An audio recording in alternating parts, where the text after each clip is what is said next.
যে এখান থেকে পানি নিয়ে নিলাম, পানি নিয়ে এখন আবার ওই দিকে রওনা দিচ্ছি, মানে জমিনের দিকে। হালকা বৃষ্টি পড়েছে, চাকা পিছলাই যাচ্ছে। ওই দেখেন দূরে দেখছেন মহিষ রাখছে, মহিষ চড়াচ্ছে। ইনশাল্লাহ যখন মাঠে আবাদ করতে লাগছি সব কিছুই দেখাবো আপনাদেরকে। ওই যে মহিষ রাখতেছে, এখান থেকে আমার ভুঁই বেশি তো না ভাই, 1 মিনিট হয়তো বা সর্বোচ্চ হেঁটে গেলে লাগে, কিন্তু সাইকেলে তো আরও কম। এই যে চলে আসি ভাই, আজকে চালকুমড়া কাটছি।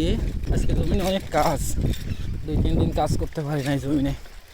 এটা আমার চাচাতো ভাইয়ের জমিন, আর ওই পাশেরটা আমার। এই যে এটা আমার জমিন, এখান থেকে শুরু করে এই যে খেজুর গাছ ওই পর্যন্ত অনেকটা লম্বা। এটা বলে 80 বিঘের জমি, মানে এই জায়গার নাম 80 বিঘা, মানে খুব লম্বা। তো দূর পর্যন্ত হয়তো বা দেখা যাচ্ছে না, তবে ড্রোন দিয়ে দেখা যায়, খুব সুন্দর লাগে। আজকে কি করব, এখন তো কাজ করলে বৃষ্টিতে ভিজে যাবো। এই যে আমার চাল কুমড়া ধরে গেছে ভাই, দেখছেন। আজকে কাটছি তো, না কাটলে অনেকগুলা থাকতো, বড়গুলা কেটে নিয়েছি। এটাই মূলত আমার জমিন, খুব পানির দরকার। দেখছেন কি অবস্থা, এই যে গাছের ডোগাগুলা পড়ে গেছে। মূলত এগুলারই কাজ আজকে করা লাগবে।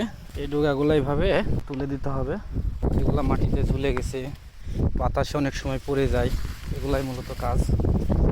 আজকে অত ভারী কাজ নাই, আস্তে ধীরে করা যাবে ইনশাল্লাহ।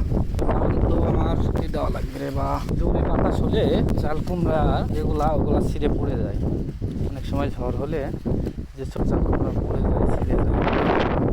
এখন মূলত এখানে বসবো, দেখছেন কি অবস্থা, ছিঁড়ে ছিটে কি হয়েছে। ওই মাথা পর্যন্ত বিস্তৃত, ওটাই আমার শেষ মাথা। আর বসে একটু রেস্ট নিই, বৃষ্টির মধ্যে কাজ করা হবে না। এই যে গাছ দেখতে পাচ্ছেন, ঘাস সব পড়ে গেছে, এগুলাই মূলত তুলে দেবো আজকে। এগুলা হয়তো বা কাল না তুললে পরশুদিন অবশ্যই তোলা লাগবে। প্রচুর জালি আসছে ভাই, আল্লাহর রহমতে, যে প্রচুর জালি আসছে, জালি।